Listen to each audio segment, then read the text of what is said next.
మీరు నిజంగా డాక్టర్ అవుదాం అనుకున్నారా? డాక్టర్ అవుదామని డాక్టర్ అయ్యాను. మీకు హాస్పిటల్ ఉంది అని కూడా విన్నా. కరీంనగర్లో 1 హాస్పిటల్స్ అని 100 bedded super speciality hospital. Patient చనిపోయినప్పుడు ఒక డాక్టర్ మెంటాలిటీ ఏ విధంగా ఉంటుంది మేడం? వన్స్ పేషెంట్ చనిపోయిన తర్వాత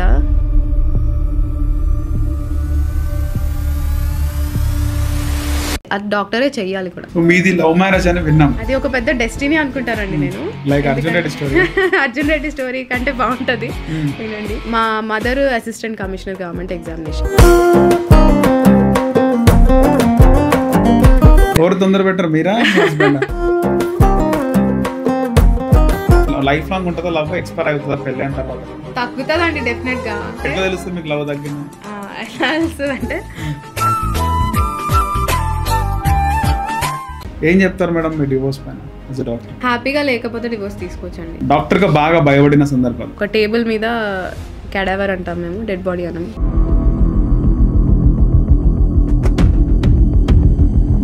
ప్రాణం తీయకుండా డాక్టర్ అవుతారు? డెఫినెట్ గా ప్రాణాలు పోతుంటాయి. ఆ మెంటాలిటీతో అమ్మాయిలు ఉంటారు. థింగ్స్ అంటున్నారు కదా ఇప్పుడు, double income no kids. Recent గా మీరు క్లోత్స్ బిజినెస్ కూడా ఇది ఎట్లా స్టార్ట్ అయిందంటే అండి, యాక్చువల్గా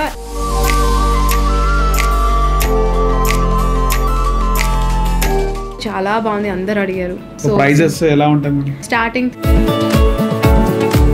25,000 వరకు కూడా డ్రెస్సెస్ ఉన్నాయి.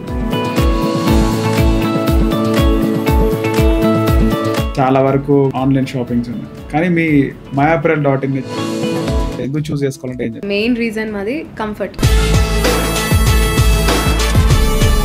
చూడడానికి డ్రెస్ గ్రాండ్గా ఉండాలి, వాళ్ళ డ్రెస్లో హ్యాపీగా ఆడుకోగలగాలండి. Hello viewers, welcome to SES TV. ఈరోజు మన సెస్ టీవీ పాడ్కాస్ట్లో జాయిన్ అవుతున్నారు డాక్టర్ శ్రావ్య గారు. మాట్లాడదాం. హాయ్ శ్రావ్య గారు. హాయ్ అండి. మేడం, మీ పేరు శ్రావ్య, డాక్టర్ శ్రావ్య గారు అనే తెలుసు, కానీ మీ పూర్తి పేరు ఏమైనా ఉందా? ఓన్లీ శ్రావ్య? అంతే అండి, డాక్టర్ శ్రావ్య.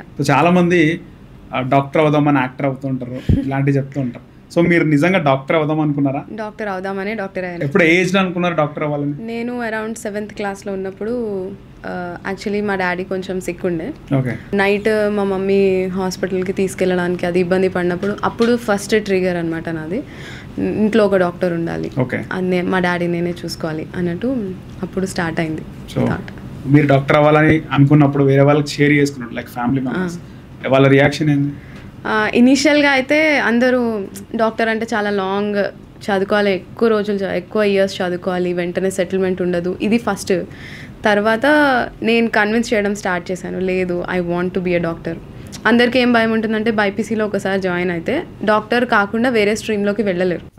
అంటే ఒకవేళ సీట్ రాకపోతే ఏం చేస్తావు అనేది ఆగిపోతుంది లైఫ్ కెరియర్. స్టార్ట్ చేయడానికి కూడా ఏముండదు కదండి, ఇంకా బైపీసీ అయిపోయిన తర్వాత వేరే స్ట్రీమ్స్లోకి వెళ్ళడానికి ఉండదు. ఇప్పుడు అంటే బయోటెక్నాలజీ అవన్నీ వచ్చినాయి, కానీ నేను చదువుకున్నప్పుడు బైపీసీ చేస్తే ఐదర్ డాక్టర్ డెంటిస్ట్ అవ్వాలి, లేదంటే అక్కడితో ఆగిపోతుంది కెరియర్. సో మా పేరెంట్స్ అలా భయపడ్డారు కొంచెం, బట్ నేను చాలా స్ట్రాంగ్గా నేను డాక్టరే అవుతాను, సీట్ వస్తుంది మమ్మీ, రాకుండా ఎందుకు ఉంటుంది. సో అలా ఆ టైంలో నన్ను ఎంకరేజ్ చేసిందంటే, ఇనీషియల్గా మా మమ్మీ వాళ్ళకి కూడా ధైర్యం చెప్పింది. నారాయణ కాలేజ్లో శరత్ సార్ అని ఒక సార్ ఉండేవాళ్ళు, ఆయన వైస్ ప్రిన్సిపల్ అప్పుడు. ఆ కాలేజ్ ఆ సార్, లేదు మీ అమ్మాయి డెడికేషన్ మీరు నమ్మండి, జాయిన్ చేయండి అని చెప్పి ఆయన ధైర్యం చెప్పి స్టార్ట్ చేశారు. మొత్తానికి సార్ ఎంకరేజ్ చేసినాడు, చాలా ఎంకరేజ్. కాంప్లిమెంట్ ఎవరు ఇచ్చిన? బెస్ట్ కాంప్లిమెంట్ డాక్టర్ అవుతా అంటే స్టార్టింగ్ లో అయితే ఎవరు అనలేదండి, ఎవరు ఇవ్వలేదు. తర్వాత మా డాడీ ఫస్ట్ ఎంకరేజ్ చేశారు, అంటే తను కూడా ఒకప్పుడు డాక్టర్ అవ్వాలి అనుకున్నారు, కానీ కుదరలేదు. సో తను ఇంకా అప్పుడు స్టోరీలు చాలా విన్నాం, అంటే యాక్టర్ అవ్వాలనుకున్నారు, మదర్ ఫాదర్ కాలేకపోయినా నేనైనా చాలా మంది సెలబ్రిటీస్ చెప్తా ఉంటారు. మీరు కూడా ఫాదర్ అవ్వాలనుకున్నారు, మీరు అయి చూపించారు. అవును, మా మదర్ కూడా బైపీసీ స్టూడెంటే. తను డిసెక్షన్ అనేది ఉంటుంది కదా, ఆ డిసెక్షన్ చేయలేక మధ్యలో ఆపేసి వచ్చేసారు. సో అది నేను కంటిన్యూ చేశానని అనుకుంటాను. సో రిగ్రెట్ అయిన సందర్భం ఉందా? లేదండి, ఎప్పుడు లేదు. అది చాలా ఇష్టంగా నేను జాయిన్ అయ్యాను, చాలా అంటే అందరినీ ఎదిరించి జాయిన్ అయ్యానని చెప్పుకోవాలి. సో దానికోసం నేను కష్టపడ్డాను, I got a seat. And now so బైపీసీలో మీ కాలేజ్ లైఫ్ ఏ విధంగా ఉంది? కాలేజ్ లైఫ్ అంటే ఎప్పుడు బుక్సే అండి. ఇంటర్లో ఎంసెట్ సీట్ వచ్చేదాకా బుక్సే, ఇంకా వేరే ఏం లేదు. డాడీ డ్రాప్ చేసేవాళ్ళు, మళ్ళీ స్టడీ అవర్స్ ఉండేవి, మళ్ళీ ఇంటికి వచ్చి మళ్ళీ చదువుకోవడం, అంత.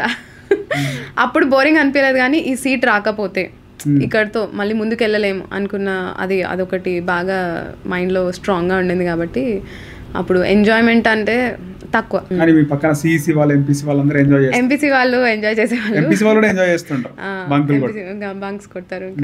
ఇంకా కార్పొరేట్ కాలేజ్ మీకు నారాయణ చైతన్య అలా ఉంటుంది, అలానే మేము కూడా కాలేజ్ డేస్ లో అంటే బైపీసీ వాళ్ళ అమ్మాయిలు అద్దాలు పెట్టుకొని రోజు కాలేజ్కి వెళ్తుండే, ఎంబీసీ ఎంపీసీ సిఇసి వాళ్ళు బంక్ కొడుతుంది, అలానే ఉండేది మా కాలేజ్ కూడా. వెరైటీగా చూస్తున్నాను బైపీసీ వాళ్ళంటే కాలేజ్. బైపీసీ వాళ్ళంటే వాళ్ళు ఎవరితో కలవరు, డయాగ్రామ్స్ ఎప్పుడు డ్రాయింగ్ వేసుకుంటా ఉంటారు, ఎప్పుడు ఆ ఫాస్ట్ ట్రాక్ అని ఒక బ్యాచ్ ఉండేది, ఆ రూమ్ వేరే, ఆ రూమ్ దగ్గరికి ఎవరు రాకూడదు, లంచ్ బ్రేక్ ఆ టైమింగ్స్ కూడా అన్ని వేరే ఉండేది.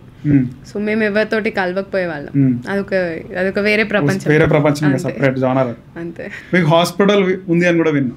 అవునండి. సో హాస్పిటల్ ఎప్పుడు స్టార్ట్ చేస్తారు, ప్రజెంట్ ఎలా ఉంది హాస్పిటల్? అంటే మేము స్టార్ట్ చేసింది జగిత్యాలలో అండి, హన్షి హాస్పిటల్ అని ఉండేది మాకు.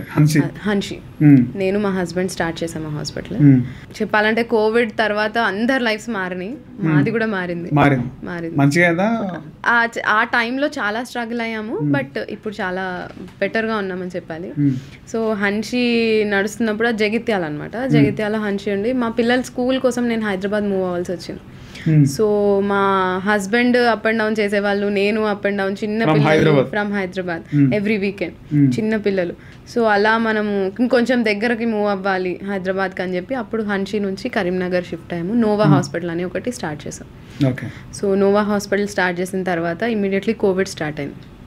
కోవిడ్, లాక్డౌన్, హన్షి ఒకవైపు నడుస్తూనే నోవా అనేది ఇంకో పార్ట్నర్ ఉండే మా హస్బెండ్ వాళ్ళ రిలేటివ్. సో తనతో చూసుకునే వాళ్ళు. కానీ ఇంకా లాక్డౌన్ అయ్యేసరికి స్టాఫ్ అంతా మెయింటెనెన్స్ చాలా ఇబ్బంది పడ్డాం. తర్వాత హన్షిని కోవిడ్ హాస్పిటల్ కన్వర్ట్ చేసాం. సో అప్పుడు నేను హైదరాబాద్లో అమ్మ వాళ్ళ దగ్గర ఉండేదాన్ని, మా హస్బెండ్ ఒక్కరే ఉండేవాళ్ళు. ఒకవైపు భయం అంటే హస్బెండ్ ఒక్కలే ఉండేవాళ్ళు, కనీసం కలవడానికి లేదు, పిల్లలు చిన్నవాళ్ళు. అప్పుడు డెత్స్ అవుతూ ఉండేవి, హాస్పిటల్ డాక్టర్స్ ఎక్కువ చనిపోయేవాళ్ళు. చాలా అంటే మెంటల్ ట్రామా ఆ టైంలో చాలా ఉండింది. ఆ టైంలో నేను మా అత్తగారు వాళ్ళ ఇంట్లో కొన్ని రోజులు ఉండడం, ఇలా హస్బెండ్కి చాలా దూరంగా ఉండి ఆ టైం అనేది మెంటలీ నాకు చాలా స్ట్రెస్. మళ్ళీ అసలు మా హస్బెండ్ని నేను చూస్తానా లేదా అనేది ఒక భయం ఉండేది. సో అలా గడిచిపోయిందండి కోవిడ్ టైంలో. తర్వాత హన్షి క్లోజ్ చేసి ఇంకా కంప్లీట్ కరీంనగర్ షిఫ్ట్ అయ్యింది. కరీంనగర్ నోవా తర్వాత మళ్ళీ వన్ హాస్పిటల్ కూడా పెట్టాము. వన్ హాస్పిటల్ అనేది multi speciality super speciality hospital, 100 bedded hospital, very well running hospital. కానీ కోవిడ్ టైంలో ఎలా ఉండే మేడం హాస్పిటల్ రన్ అవ్వడం? హాస్పిటల్ అంటే రన్ అయ్యేది కాదు కదండి, ఎప్పుడు పేషెంట్స్ రెగ్యులర్ ఫ్లో ఉండేది కాదు. వన్స్ కోవిడ్ హాస్పిటల్ కన్వర్ట్ చేసిన తర్వాత కూడా మా husband is more like service అనమాట. ఫీజ్ మీరు ఆ టైంలో చూసుంటే హాస్పిటల్స్ ఎక్కువ ఎక్స్ప్లాయిట్ చేస్తున్నారు, అలా కూడా ఏం లేదు. మనం సస్టైన్ అయినంత వరకే మనం సర్వీస్ చేయాలి. నేను చాలా వద్దు మనము ఎక్కడైనా డ్యూటీ డాక్టర్గా జాయిన్ అవుదాము అలా అని చెప్పాను నేను, బట్ మా హస్బెండ్ అసలు ఒప్పుకోలేదు. రేపొద్దున గవర్నమెంటే మనల్ని పిలుస్తుంది కావచ్చు సర్వీస్ చేయడానికి, మనం ఎందుకు చేయకూడదు, మనం చదువుకున్నదే అందుకు కదా అని చెప్పి మా హస్బెండ్ ముందుకు వెళ్ళారు. So that was very traumatic phase. అది ఇప్పుడు గుర్తొచ్చినా నాకు అప్పుడప్పుడు భయం వేస్తూ ఉంటుంది. కానీ కోవిడ్ సెకండ్ ఫేజ్ చాలా డేంజర్ ఉండేదండి. సెకండ్ ఫేజ్ అప్పుడు కూడా మా హస్బెండ్ అక్కడే ఉండేది, కంప్లీట్ క్వారంటైన్లో. మా దగ్గరికి రావాలి, పిల్లల్ని చూడాలి అంటే ఒక 1 వీక్ ఐసోలేషన్లో ఉండి అప్పుడు హైదరాబాద్ వచ్చి అప్పుడు కూడా 1 డే ఉండి మళ్ళీ రిటర్న్ వెళ్ళిపోయేవాళ్ళు. ఇంకా 24 hours అక్కడే అకామిడేషన్ కూడా పేషెంట్స్ మధ్యలోనే అక్కడే పడుకునేవాళ్ళు పైన రూమ్లో. చాలా భయం వేసేదండి అసలు, అంతే. మళ్ళీ మంచి రోజులు వస్తారా డైలమాలో ఉన్నాము అప్పుడు. అసలు మా హస్బెండ్ని నేను రేపు చూస్తానా అనేది చాలా భయం ఉండేది నాకు. ఆ టైంలో మా అత్తగారు వాళ్ళ ఇంట్లో ఉన్నాను, అది కూడా నాకు కొత్తనే. సో మీ డాక్టర్స్ ఏం మాట్లాడుకుంటున్నారు కోవిడ్ గురించి? మన ప్రపంచానికి ఏం తెలుసో అదంతా డిఫరెంట్ అండి. డాక్టర్స్కి వచ్చేసరికి వాళ్ళకి లూప్ హోల్స్ అన్ని తెలుసు, ఏదైతే ఏం జరుగుతుంది, లంగ్స్ డ్యామేజ్ అవుతే ఏంటి, రిస్క్ ఎంత ఉంటుంది అనేది మనం చెప్పేది పేషెంట్స్కి ఒకటి, బట్ రియాలిటీలో మనకు తెలిసింది వేరే. బట్ ఒకసారి ఎఫెక్ట్ అయిందంటే, ఇప్పుడు నేను మీతో మాట్లాడుతున్నాను అనుకోండి, కోవిడ్లో మీకెంత వైరల్ లోడ్ ఉంటుంది, బట్ ఒక 10 మంది పేషెంట్స్ మధ్యలో మా హస్బెండ్ ఉన్నప్పుడు ఎంత వైరల్ లోడ్ ఉంటుంది అనేది అవన్నీ ఇమాజిన్ చేసుకుంటే చాలా మైండ్ పనిచేసేది కాదు. అలా మా హస్బెండ్ ధైర్యంతో అలా చేశారు. పేషెంట్స్కి వేరే చెప్పేవారు కానీ మీకు తెలిసింది వేరే. పేషెంట్స్కి పర్లేదు, తగ్గుతుంది, చూడాలి, ఈ ట్రీట్మెంట్ ఉంది, డెత్ రిస్క్ ఉంటుంది అని చెప్పడం వేరు. అది రియాలిటీలో ఎంత ఉంటుందనేది మనకు తెలుసు కదా. రైట్ 100% చనిపోతారు వచ్చింది కోవిడ్ డాక్టర్స్కి అంటే అది ఆ భయం వేరే ఉంటుంది కదా. లంగ్ లో ఇన్ఫెక్షన్ చాలా ఉంది, పేషెంట్ చనిపోతాడు ఇంకా మీకు తెలిసినా కూడా, కానీ ఇంకా ట్రై చేద్దాము. ఫస్ట్ థింగ్ ఏంటంటే మనం చనిపోతామని ఎంత చెప్పినా మన ప్రయత్నం మనం చేయాలి ఎప్పుడైనా సరే. పేషెంట్కి లాస్ట్ మూమెంట్ వరకు ప్రయత్నం మనం చేయాలి, అదే మనం నేర్చుకున్నది చదువుకున్నది అయినా సరే. సో పేషెంట్కి మనం ముందే చెప్తాము చనిపోతారు అని, మనం వాళ్ళకి చెప్పాలి, అది కౌన్సిలింగ్ అనేది అటెండెంట్స్కి చెప్పాలి, కానీ మన ప్రయత్నం మనం చేయాలి. అది పేషెంట్ నుంచి ఎంకరేజ్మెంట్ అంటే వాళ్ళ అటెండెన్స్ నుంచి కూడా మనకి కొంచెం ఎంకరేజ్మెంట్ ఉంటే మనం లాస్ట్ మూమెంట్ వరకు ట్రై చేయొచ్చు. అలాంటి సిచ్యువేషన్ కూడా ఉన్నాయి మేడం. అవునండి, అంటే వాళ్ళు సివియర్ పొజిషన్కి వెళ్ళి మళ్ళీ బతకడం కూడా ఉంది. హన్షీలో మా హస్బెండ్కి చాలా పేరు వచ్చిందండి దాంతోటే. అంటే వేరే హాస్పిటల్స్ ఎవరు నో ఈ కేసు మేము తీసుకోము, హైదరాబాద్ వెళ్ళిపోండి అన్న కేసెస్ కౌన్సిలింగ్ ద్వారా మనం ట్రై చేయొచ్చు. ఏ డాక్టర్ అయినా ట్రీట్మెంట్ ఇచ్చేది మారదు, కానీ మీరు వెళ్ళకుండా ఇక్కడ ఉంటే మేము ప్రయత్నం చేస్తామని వాళ్ళకి ధైర్యం చెప్పి దాని నుంచి వాళ్ళని బయటకు తీసుకొచ్చి ఇప్పుడు చనిపోతారు అన్న వాళ్ళని బయటకు తీసుకొచ్చి దాంతో చాలా పేరు వచ్చింది హన్షికి. కానీ కొన్ని వందల వేల మంది కోవిడ్ టైంలో చనిపోయినారు. సో మామూలుగా పేషెంట్ చనిపోయినప్పుడు ఒక డాక్టర్ మెంటాలిటీ ఏ విధంగా ఉంటుంది మేడం? వాళ్ళు ఫీల్ అవుతారా, లేకపోతే క్యాజువల్ గా చాలా జరుగుతున్నట్టుగా? మనము పేషెంట్ చనిపోతారు అని మనకు తెలిసినప్పుడు మన మైండ్ ఆల్రెడీ ప్రిపేర్ అయి ఉంటుంది. మనం చాలా చూసుంటాం, ఇంకేం చేయలేము, అరే ఇంతకన్నా బెటర్ ట్రీట్మెంట్ ఇంకేముంది అనే ఆలోచనలోనే ఉంటాం మనం. దీన్ని ఎలా సర్వైవ్ చేయాలి, పేషెంట్ని ఎలా బయటకు తీసుకురావాలనేది చాలా థాట్ ప్రాసెస్ ఉంటుంది. వన్స్ పేషెంట్ చనిపోయిన తర్వాత వాళ్ళ అటెండెంట్స్కి చెప్పడం అనేది పెద్ద ట్రొమాటిక్ థింగ్ అండి డాక్టర్స్కి ఎవరికైనా. అది పేషెంట్ అటెండెంట్స్కి చెప్పాలి, వాళ్ళ బాధని మనం రిసీవ్ చేసుకోవాలి, వాళ్ళ యాంగ్షియస్నెస్ అన్నీ మనం రిసీవ్ చేసుకోవాలి. చాలా మెంటలీ స్ట్రాంగ్ ఉండాలి ఆ టైంలో. మనం బాధ కంటే ఎక్కువ చనిపోయిన వాళ్ళకంటే ఉన్న వాళ్ళకి ఎలా కన్వే చేయాలి, వాళ్ళ బాధని మనం అర్థం చేసుకోవాలి. అది పెద్ద అంటే చాలా స్ట్రాంగ్గా ఉండాలి. మళ్ళీ చెప్పాల్సింది ఎవరు చెప్పినా అది కన్వే చేయలేరండి. డాక్టర్ చెప్తేనే మనం ఏం ప్రయత్నం చేసాము, అసలు పేషెంట్కి ఏం జరిగింది అనేది మొత్తం ఎక్స్ప్లెయిన్ డాక్టరే చేయగలాలి, అది డాక్టరే చెయ్యాలి కూడా.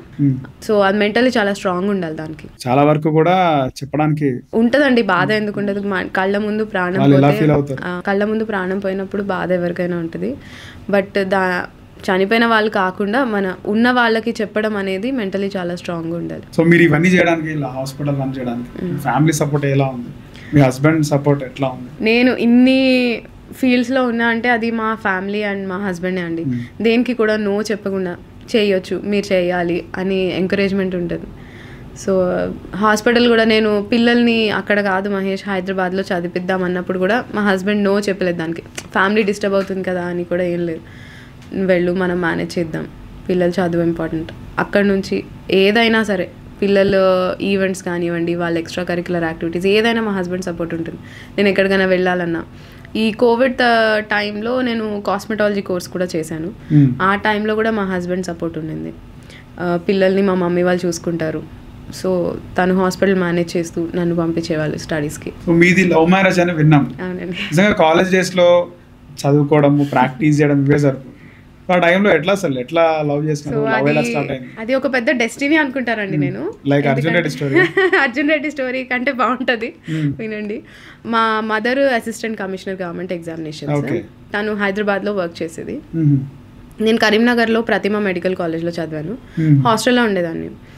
అయితే మమ్మీ హాస్టల్లో ఉండబుద్ధి అవ్వట్లేదు, బయట ఉంటే నేను ఇంకా ప్రాక్టీస్ కూడా చేయొచ్చు, ఇంటర్న్షిప్ అది జాయిన్ అవ్వచ్చు, ఎలా అని ఆలోచిస్తున్నాను అన్నప్పుడు మా మమ్మీకి ఆ టైంలో ట్రాన్స్ఫర్ అయింది.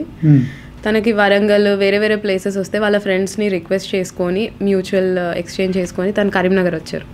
కరీంనగర్ వచ్చిన తర్వాత నేను హాస్టల్ నుండి బయటకు వచ్చేసి డే స్కాలర్ లాగా ఉండి మెడ్కేర్ అనే ఒక హాస్పిటల్ ఉండేది, ఆ హాస్పిటల్లో ఇంటర్న్షిప్ లాగా జాయిన్ అయ్యాను నేను 3rd yearలో ఉన్నప్పుడు.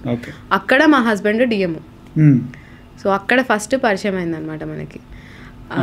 అప్పుడు మా మమ్మీ అసలు కరీంనగర్, నాకు ఆదిలాబాద్లో సీట్ వచ్చింది గవర్నమెంట్ సీట్, అది వద్దని కరీంనగర్ తీసుకున్నాను. మా మమ్మీకి వరంగల్ వచ్చింది, తను వద్దని కరీంనగర్ వచ్చింది. మహేష్ని అక్కడ కలిసాను. అక్కడ తర్వాత జస్ట్ విత్ ఇన్ 6 monthsలో మ్యారేజ్ అయిపోయింది. మా అత్తగారు వాళ్ళు తొందరపడ్డారు. ఓకే లేదు దీని తర్వాత వాళ్ళు బల్లం అది, నేను క్రిస్టియన్ని, మా హస్బెండ్ హిందూ. ఓకే వాళ్ళు బల్లం అని ఏదో చూస్తారంట పెళ్లి బలం. పెళ్లి బలం 6 months తర్వాత ఎక్స్పైర్ అయిపోయింది లేదు అని తర్వాత లేదు ఇంకా తర్వాత లేదు బలం అన్నాక మా మా డాడీ నమ్మినారు అప్పుడు మళ్ళీ మీరు క్రిస్టియన్స్ అది ఇవన్నీ నమ్మినారు అంటే మా హస్బెండ్ ని సపోర్ట్ చేయాలి కదండి. ఓకే సో వాళ్ళ ఎమోషన్స్ వాళ్ళ సెంటిమెంట్స్ ఓకే మీకు కూడా ఇష్టమే అనుకుంటా తొందరగా పెళ్లి చేసి అలానే ఉంటుంది.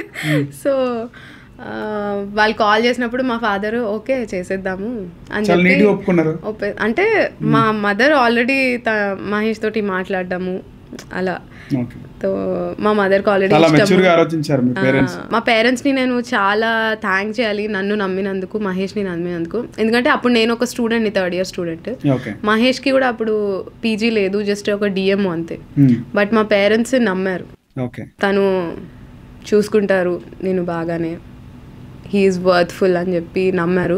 ఓకే గొడవలు ఏది లేదండి, ఒప్పుకున్నారు. మీ లవ్ స్టోరీలో విలన్స్ ఎవరు లేరు? విలన్స్ ఎవరు లేరు, ఒప్పుకున్నారు. మా మదర్ మా డాడీకి చెప్పారు, మా డాడీ ఒప్పుకున్నారు. అంతా మీ ఫ్యామిలీ బ్యాక్గ్రౌండ్ ఏంటి మేడం? అంటే మదర్ ఫాదర్ మీరు ఇంకా మా సిస్టర్ సిస్టర్స్ బ్రదర్ లేరు? బ్రదర్స్ ఎవరు లేరు. యాక్చువల్లీ మా మమ్మీకి అప్పుడు స్పైన్ ఫ్రాక్చర్ అయ్యి బెడ్ మీద ఉన్నారు. మా మమ్మీని చూడడానికి మహేష్ అండ్ వాళ్ళ ఫ్యామిలీ వాళ్ళు వచ్చారు. ఓకే వచ్చి సరే అమ్మాయి నచ్చింది, బలం చూస్తాము, మాకు కొన్ని సెంటిమెంట్స్ ఉంటాయని చెప్పి చూసుకున్నారు. ఫోన్ చేసి ఈ 1 weekలో పెళ్లి చేసేద్దామన్నారు. మదర్ ఆల్రెడీ బెడ్ మీద ఉన్నారు, స్టిల్ ఏం కాదు చేసేద్దామని చెప్పి 1 weekలో పెళ్లి అయిపోయింది. 1 week లోనే వాళ్ళు వచ్చి చూసిన 1 weekలో పెళ్లి. ఎంగేజ్మెంట్ ఏం ఏం లేదు, డైరెక్ట్ పెళ్లి. ఓకే మా అత్తగారు వెరీ బ్రాడ్ మైండెడ్ అని చెప్పుకోవాలి. వాళ్ళు కొండగట్టు విలేజ్ బ్యాక్గ్రౌండ్ అయినా రూరల్ బ్యాక్గ్రౌండ్ అయినా చాలా బ్రాడ్ మైండెడ్. ఏముంది వచ్చినప్పుడు జస్ట్ ఒక బొట్టు పెట్టుకుంటే మా చుట్టాలు సాటిస్ఫై అయిపోతారు. తర్వాత మీ ఇద్దరు లైఫ్ మీరు ఎలా ఉన్నా మీ ఇష్టం అది అని చెప్పి అంటారు అనమాట. మా ఆడపడుచు కూడా పెద్దగా పట్టించుకోదు. Okay so very broad minded. అక్కడ నాకు అడ్వాంటేజ్ అని చెప్పాలి. మీ చుట్టాల్లో ఉంటారు కదా ఎవరు? చుట్టాల్లో ఉంటారు కానీ వాళ్ళ అలా అంటే ఆల్మోస్ట్ ఇంకా 1 week టైం ఉండింది, ఎవరు అంత ఛాన్స్ దొరకలేదు. సో పెళ్లి అని చెప్పేశారు. మీరు ఎలా ఫీల్ అయినారు అప్పుడు పెళ్లి ఫిక్స్ అయిపోగానే? పెళ్లి ఫిక్స్ అయిపోగానే ఫస్ట్ ఒక టెన్షన్ వచ్చిందండి, ఎందుకంటే నేను 3rd year స్టూడెంట్ని. ఎగ్జామ్స్ ఆగస్ట్లో ఎగ్జామ్స్ ఉన్నాయి, జూన్లో పెళ్ళి. సో ఫస్ట్ కొంచెం టెన్షన్ వచ్చింది. మదర్ బెడ్ రిడన్, తను ఏమీ ఇట్లా చేయలేరు, తను సిక్ ఉండింది. ఆ టైంలో మా డాడీ, నేను, మా చెల్లి, 2 cousins ఉంటారు నాకు, హనీ, చందు అని, వాళ్ళు మా మామయ్య వాళ్ళు, వీళ్ళందరూ దాన్ని ఒక ఏమంటారు వార్ ప్రిపరేషన్ లాగా అంత ఫాస్ట్గా అయిపోయింది. పెద్ద ఎమోషన్స్కి టైం లేదు అప్పుడు. But I was very excited. Work ఉన్నప్పుడు ఎమోషన్స్ అంతే అండి, టైం సరిపోదు. అదే ఎట్లా పెళ్లి ఎట్లా చేస్తున్నారు? హిందూ మ్యారేజ్ అండి. అంటే మా అత్తగారు ఒకటే అడిగారు, మ్యారేజ్ ఒక్కటి హిందూ ప్రకారం చేయండి, మా రిలేటివ్ సైడ్ కొంచెం చెప్పుకోవడానికి, తర్వాత వాళ్ళ లైఫ్ లోకి మేము డిస్టర్బ్ చేయము, వాళ్ళ ఇష్టం వాళ్ళది. నీట్ గా వాళ్ళ పెద్దన చూపించేసారు. మా మదర్ కూడా సరే అండి పెళ్ళి ఒకటేగా మీరు అడుగుతున్నది, చేసేద్దాము. వాళ్ళు కూడా పెళ్లి రోజు కూడా అప్పుడు ఫస్ట్ టైం అంటే కొంచెం బాధ అనిపించింది ఏంటంటే నా పక్కన మా మమ్మీ డాడీ కూర్చోలేరు. పెళ్లికి వచ్చారు, అన్ని వాళ్ళే చేశారు, కానీ పీటల దగ్గర కూర్చున్నప్పుడు మాత్రం వాళ్ళ రిలీజన్ అడ్డం వస్తుంది కదా, సో వేరే వాళ్ళు కూర్చున్నారు. సో అప్పుడు ఒక్క పించ్ అనిపించింది కళ్ళలో అలా నీళ్ళు. తర్వాత ఐ థింక్ రిలీజియన్ పరంగా ఇప్పటి వరకు కూడా మాకు ఎప్పుడు క్లాషెస్ లేవు. మొత్తానికి అంత నీట్ గా జరిగిపోయింది. మా అత్తగారు వాళ్ళు అడిగినట్టు ఓన్లీ పెళ్ళి ఒకటే, తర్వాత ఇంకా కంప్లీట్ లైఫ్ మాదే. మీ పద్ధతిలో ఏం చేయలేదా? Like reception? లేదండి, రిసెప్షన్ చేశారు కానీ మా పద్ధతిలో ఏం జరగలేదు. అది కూడా వాళ్ళ పద్ధతిలో? పద్ధతి ఏం లేదు, నార్మల్ గా రిసెప్షన్ ఎలా జరుగుతుంది అలా. సో ఇప్పుడు లైఫ్ బాగుంది, లైఫ్ అంటే తొందరగా పెళ్ళైంది, చాలా ఫాస్ట్. లేదండి, అలాంటి రిగ్రెట్స్ ఏమీ లేదు నాకు. అందరూ ఫస్ట్ మామయ్య వాళ్ళు వీళ్ళు ఎవరైనా అడిగినప్పుడు మరి చదువుకుంటున్నావు ఈ టైంలో, మా మదర్ కూడా అదే అన్నారు, చదువుకుంటున్నావు డిస్టర్బ్ కాకూడదని. బట్ మా హస్బెండ్ ఇద్దరు డాక్టర్స్ అవ్వడం వల్ల మేబీ మేమిద్దరం కలిసి చదువుకునే వాళ్ళం. లేవు అంటే చిన్న చిన్న గొడవలు ఎలానో ఉంటాయి, కానీ ఫాస్ట్ గా పెళ్లి చేసుకున్న వాళ్ళు మీ డాక్టర్స్ కాబట్టి వేరే, కానీ నార్మల్ గా ఫాస్ట్ గా పెళ్లి చేసుకున్న వాళ్ళు ఫాస్ట్ గా విడిపోతారని వింటూ ఉంటారు. 11 years అవుతుంది, ఇప్పుడు జూన్ వస్తే 12 years అవుతాయి. But we are very happy couple. చిన్న చిన్న గొడవలు డెఫినెట్ గా ఉంటాయి వైఫ్ అండ్ హస్బెండ్ అన్నాక, ఎవరింట్లో ఉండో అందరి ఇంట్లో ఉంటాయి. We are very happy. Madam doctor గా బాగా భయపడిన సందర్భాలు చదువుకునే రోజుల్లో అందరూ ఏమంటారంటే డిసెక్షన్ అంటే భయపడతారు, బేసికలీ డెడ్ బాడీ ఉంటుంది దాన్ని కట్ చేయాలి అని. But I was very enthusiastic, ఆ డిసెక్షన్ చేయాలని చాలా ఎంతూజియాస్టిక్ ఉండేదాన్ని. ఒక టేబుల్ మీద క్యాడవర్ అంటాం మేము, డెడ్ బాడీ అన్నాం క్యాడవర్. ఓకే. ఒక 25 స్టూడెంట్స్ ఉంటారు. ఆ టైంలో ఫెయింట్ అయి పడిపోయిన వాళ్ళు కూడా ఉన్నారు. కానీ ఒకటే బాడీ తీసుకుని ఒక బాడీ అంటే ఒక హాల్లో 5-6 బాడీస్ ఉంటాయి, క్యాడవర్స్ ఉంటాయి. చుట్టూ 25 మెంబర్స్కి ఒక క్యాడవర్ ఇస్తారు అండ్ డిసెక్షన్ చేస్తాం. కళ్ళు తిరిగి పడిపోయిన వాళ్ళు ఉన్నారు, కానీ I was very enthusiastic in doing the dissection and all. So college లైఫ్లో నేను ఎప్పుడూ ఎక్కడ భయపడలేదు, చాలా ఇష్టంతో చేశానండి నేను నా డిగ్రీ మొత్తం కంప్లీట్ చేయడం. సో ఫస్ట్ ఇయర్లో డిసెక్షన్ మా టేబుల్లో నేనే డిసెక్షన్ చేసేదాన్ని, అందరికి ఎక్స్ప్లెయిన్ చేసేదాన్ని. I was a very good student. I got silver in my college. So ప్రాక్టికల్స్లో ఫస్ట్ ఇయర్లో సిల్వర్ వచ్చింది. I was always in the top student. అంటే చెప్తారు కదా ఇష్టంతో చేసింది ఏది కష్టంగా అనిపించదని, అది చాలా ట్రూ అండి. ఇష్టంగా చేశాను నేను. అందరూ ఇది కష్టం అది కష్టం, ఫస్ట్ ఇయర్ పాస్ అవ్వడం కష్టం అంటారు, కానీ చాలా ప్రేమగా చేశాను నేను అది. మీరు ఫస్ట్ టైం పేషెంట్కి ఇంజెక్షన్ ఇచ్చినప్పుడు లేదా ఏదైనా చేసినప్పుడు అది మీకు తెలుస్తుంది, మీరు చదువుకున్నారు, ఎలా పనిచేసింది అని మీరు తెలుసుకున్నప్పుడు ఎలా ఫీల్ అయ్యారు? Right, it's working. చాలా అంటే ఒక ట్రీట్మెంట్ ఇచ్చి ఆ పేషెంట్ క్యూర్ అయినప్పుడు చాలా హ్యాపీగా ఉంటుందండి. అది చెప్పలేము, అది ఒక ప్రాణం పోసినట్టే ఫీలింగ్ వస్తుంది. ఇంకా నేను ఫస్ట్ ఇంజెక్షన్ చేయడం కానీ, ఫస్ట్ క్యాన్లాస్ పెట్టడము, రైల్స్ ట్యూబ్ ఇవన్నీ నేర్చుకున్నది మా హస్బెండ్ దగ్గర, కాలేజ్లో కాదు. థర్డ్ ఇయర్లో నేను ఎప్పుడైతే ఇంటర్న్షిప్ జాయిన్ అయ్యానో అప్పుడు మా హస్బెండే నేర్పించారు ఇవన్నీ. కాలేజ్లో మాకు ఇంటర్న్షిప్కి వెళ్ళక ముందే నాకు అన్నీ ఆల్రెడీ వచ్చు. సో అప్పటి నుంచి ఇష్టంగా నేర్చుకున్నా అంటే ఏందన్నమాట మ్యాటర్ అయితే. బాగా ఓవర్వెల్మింగ్ అంటే చాలా హ్యాపీగా ఫీల్ అయిన సందర్భం అంటే మా సిస్టర్ ఇన్ లా మౌనిక, తను ఇప్పుడు యూఎస్లో ఉంది. తను ప్రెగ్నెంట్ ఉన్నప్పుడు డెలివరీ మెడ్కేర్లోనే చేశాము. అప్పుడు వేరే సిస్టర్స్ ఎవరు లేరండి, నేనే ఉన్నాను. నేను గైనకాలజిస్ట్. ఆ పాపని ఫస్ట్ నేనే ఎత్తుకున్నాను. అది చాలా హ్యాపీ ఫీలింగ్. ఇప్పటికీ దీక్షు అంటే నాకు ఒక స్పెషల్ ప్లేస్. తనని ఫస్ట్ నేనే ఎత్తుకున్నాను. చాలా తక్కువ కలుస్తాం, వాళ్ళు యూఎస్లో ఉంటారని. స్టిల్ తనంటే నాకు చాలా స్పెషల్గా ఉంటుంది. ఆ ఫీలింగ్ అది ఫస్ట్ టైం నాకు. ఇంకా నాకు గైనకాలజీ అప్పుడు స్టార్ట్ అవ్వలేదు, నేను థర్డ్ ఇయర్ స్టూడెంట్నే.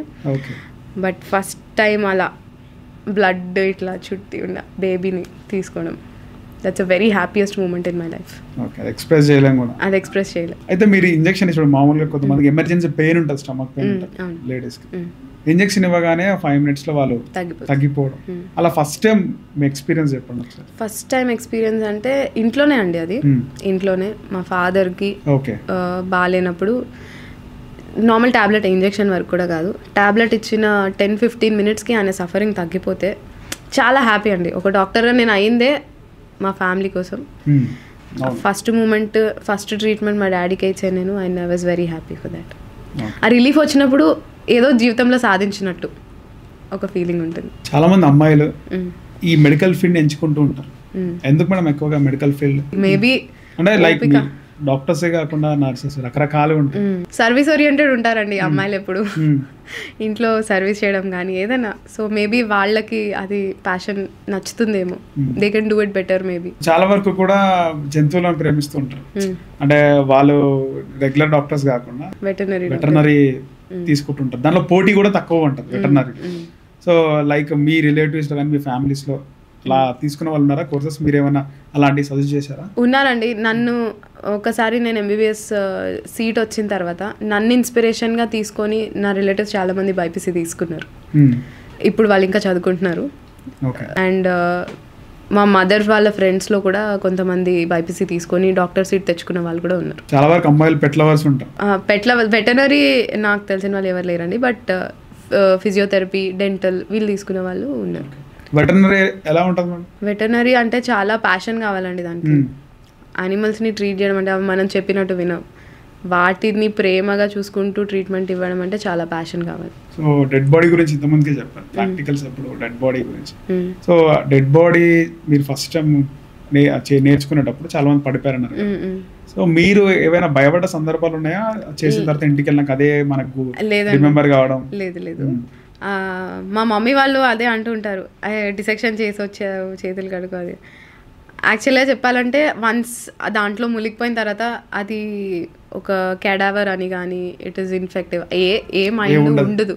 అది నేర్చుకోవాలి ఎంతసేపు, ఆ నర్వ్స్ కనపడాలి, ఆ బ్లడ్ వెసల్స్ కనపడాలి, అదే ఉంటుంది. మేము ఇన్ఫాక్ట్ లంచ్ స్నాక్స్ కూడా అక్కడే తినేసేవాళ్ళం. అలవాటు అయిపోయింది మాకు. అది నార్మల్గా బేబీకి బర్త్ ఇచ్చేది మదర్, కానీ ఆ తర్వాత చూసుకునేది సెకండ్ మదర్ లాగా ఉండేది డాక్టర్. సో మీకు ఆ విధంగా ఆ ఫీలింగ్ ఎట్లా ఉంటుంది? అది చెప్తున్నా కదండి, ఒక డాక్టర్గా మనకు వచ్చే సాటిస్ఫాక్షన్ అది మాటల్లో చెప్పలేం.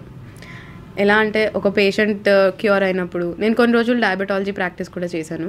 వెన్ పేషెంట్స్ కమ్ బ్యాక్ వచ్చినప్పుడు చాలా బెటర్గా ఉందండి, చేతులు తిమ్మిర్లు తగ్గినాయి, మంటలు తగ్గినాయి, అది చిన్న ఒక ఇంజెక్షనే. కాకపోతే నెక్స్ట్ వీక్ వాళ్ళు రివ్యూకి వచ్చినప్పుడు మంటలు అన్నీ తగ్గిపోయిందండి, ప్రశాంతంగా ఉంది. కొంతమంది అయితే కాళ్ళు మొక్కేస్తారు, దండం పెడతారు, మీరే దేవుడు అంటారు, బంగారు తల్లివమ్మ నీ వల్లే తగ్గింది అంటారు. అది ఎలా ఎక్స్ప్రెస్ చేస్తామండి, అది ఒక వేరే ఉంటుంది. ఎక్కడికి వెళ్ళినా సొసైటీలో పేషెంట్స్ అనే కాదు, ఒక ఫంక్షన్కి వెళ్ళినా, ఇక్కడ మీటింగ్కి వెళ్ళినా డాక్టర్స్ అంటే స్పెషల్ రెస్పెక్ట్ ఉంటుంది. పేషెంట్స్ ఒకసారి ట్రీట్మెంట్ తీసుకున్న వాళ్ళు ఎక్కడైనా మళ్ళీ మీరు కనబడితే డిఫరెంట్ రెస్పెక్ట్ ఉంటుంది, అరుదుగా చూస్తుంటారు, డిఫరెంట్ గా చూస్తూ ఉంటారు. మనకంటూ ఒక వేరే లెవెల్లో చూస్తారండి వాళ్ళు. ఆ ప్రేమ వాళ్ళ దగ్గర నుంచి వచ్చే ప్రేమ, ఐ థింక్ అది ఏ కల్మషం లేని ప్రేమ. అది కోవిడ్ టైంలో కూడా అసలు నిజంగా దేవుళ్ళు ఉన్నారో లేదో తెలియదు, కానీ నిజమైన దేవుళ్ళు డాక్టర్లు అని అర్థమైందని చెప్పేసి చాలా మంది. మా హస్బెండ్ కోవిడ్ ప్రాక్టీస్ చేసినప్పుడు అండి, ఇప్పటికీ ఆ పేషెంట్స్ నాకు కోవిడ్ వచ్చినప్పుడు మీ దగ్గరే వచ్చాను సార్, మీ వల్లే నేను బ్రతికున్నాను ఇవాళ అని అంటారు. చాలా ఒక వైఫ్గా నేను చాలా ప్రౌడ్గా ఫీల్ అవుతాను. ఎందుకంటే నేను ఆ టైంలో ఎంకరేజ్ చేయలేదండి మా హస్బెండ్, వద్దు అనే అన్నాను ఫస్ట్ స్టార్ట్ చేసే వరకు. వన్స్ దాంట్లో స్టార్ట్ చేసేసిన తర్వాత మా పిల్లల్ని చూసుకుంటూ ఇంకా అదే సపోర్ట్ నేను ఇచ్చాను. మా పిల్లల్ని చూసుకోవడం, తిన్నారా, బాగానే ఉన్నారా, ఏమైనా సిమ్టమ్స్ ఉన్నాయా, ఫోన్లో మాట్లాడుకోవడం, వీడియో కాల్లో మాట్లాడుకోవడం, అంతవరకే సపోర్ట్ ఇచ్చారు. సో ఇప్పుడు ఆ పేషెంట్స్ వచ్చి అసలు హన్షీ హాస్పిటల్ కోవిడ్ టైంలో ఎంతో సర్వీస్ చేసిందని పెద్ద పెద్ద వాళ్ళు అక్కడ పాలిటీషియన్స్ కానీ ఇంకా వేరే డాక్టర్స్ కూడా మా హస్బెండ్ అంటుంటే చాలా వైఫ్గా చాలా ప్రౌడ్గా ఫీల్ అవుతాను నేను. మనం నార్మల్గా సామెతల్లో వింటూ ఉంటాం, అంటే ఒక ప్రాణం తీయకుండా డాక్టర్ అవుతారా, అది నిజమేనా? ప్రాణం తీయకుండా తెలిసి ఎవరు చేయరండి, డెఫినెట్గా చేయరు. ప్రాణం విలువ డాక్టర్స్కి తెలిసినంత ప్రాణం విలువ ఎవరికి తెలీదు. ఇప్పుడు సూసైడ్ చేసుకొని వస్తూ ఉంటారు, లేదా సిక్ అయి వస్తూ ఉంటారు, ఆ ప్రాణాన్ని కాపాడే బాధ్యత డాక్టర్కే ఉంటుంది. ఒక పేషెంట్ని తీసుకొచ్చారు వాళ్ళ పేరెంట్స్కి కానీ వాళ్ళ రిలేటివ్స్ కానీ మళ్ళీ ఆ పేషెంట్ని అప్పచెప్పేటప్పుడు బ్రతికించి అప్పచెప్పడంలో ఎంతో బాధ్యత, ఎంతో సాటిస్ఫాక్షన్ ఉంటుంది. సో అలాంటి టైంలో మేము ఎప్పుడైనా డాక్టర్స్ ఎవరైనా సరే బ్రతికించడానికే ట్రై చేస్తారు. కానీ మనం ఎంత చేసినా ఆ టైంకి దేవుడి దీవెన కూడా ఉండాలి, ఆ మనిషికి దేవుడి ఆశీస్సులు కూడా ఉండాలి అని అంటారు కదా.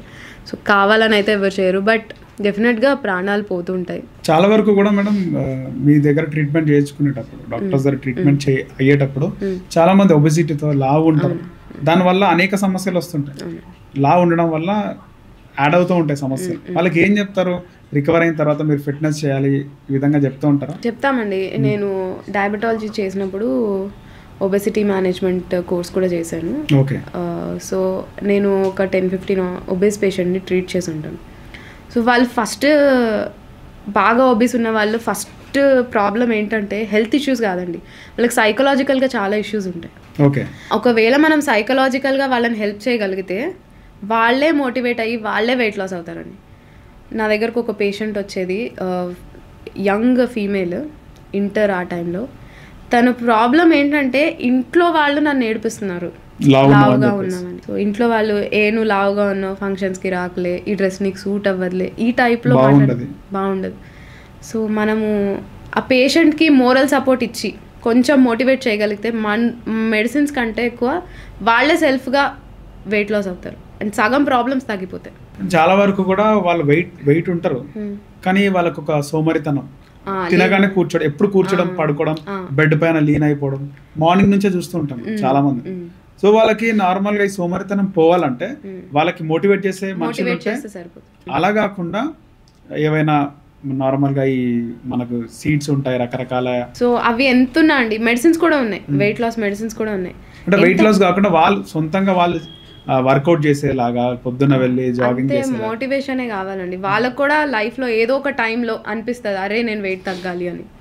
సో ఆ టైంలో అంతెందుకంటే నేనే ఒక ఎగ్జాంపుల్, ప్రెగ్నెన్సీ టైంలో నేను ఆల్మోస్ట్ 25 kgs వెయిట్ గెయిన్ చేశాను. అప్పుడు ఏంటి అంటే పిల్లలు బాగా చూసుకోవాలి, వాళ్ళకి మిల్క్ సరిపోవాలి, వాళ్ళకి న్యూట్రిషన్ రావాలి, కడుపులో ఉన్నప్పుడు బాగా డెవలప్ అవ్వాలని బాగా తింటాం కదా.